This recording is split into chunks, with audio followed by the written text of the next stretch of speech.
This is Brian Russell and Walking and Talking Spirituality. Thanks for taking a walk with me.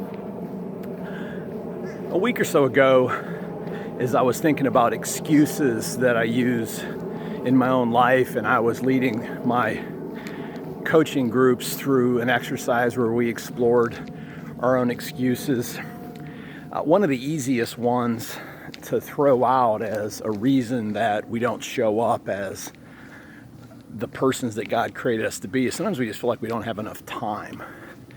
And as I reflected on that, I created this an idea that I put up on Twitter. It's just a one-line thing. It's essentially that busyness is our preferred excuse that hinders the deeper work that God wants to do in our lives. And we can often hide behind our busyness. And so in my own life, my instrument panel or my warning light or the smoke signals in my own life would simply be this.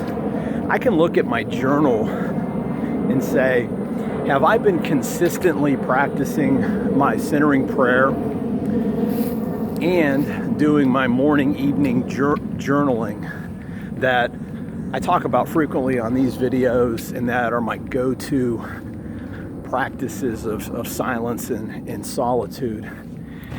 And one of the things I've noticed is this. If I find that I'm not consistently spending that 30 minutes, because when we talk about centering prayer and in a morning, evening journaling practice, we're literally talking about 30 minutes out of the day. And so if I find that I don't have the 30 minutes available for my core spiritual practices, that's the signal, that's the check engine light, that's the check the oil in my life that tells me I need to step back, reevaluate, and replan and reassess.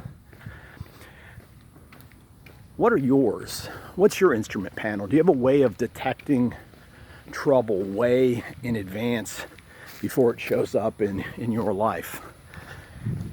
I'd love to hear what your limits, what your check-ins are for yourself. Again, mine is, am I consistently spending that 30 minutes a day, 20 minutes in centering prayer, and then maybe 10 minutes morning, evening journaling, and then just the time that it takes to step into those practices. I'd love to have a conversation with you. Reach out to me at deepdivespirituality@gmail.com or send me a message.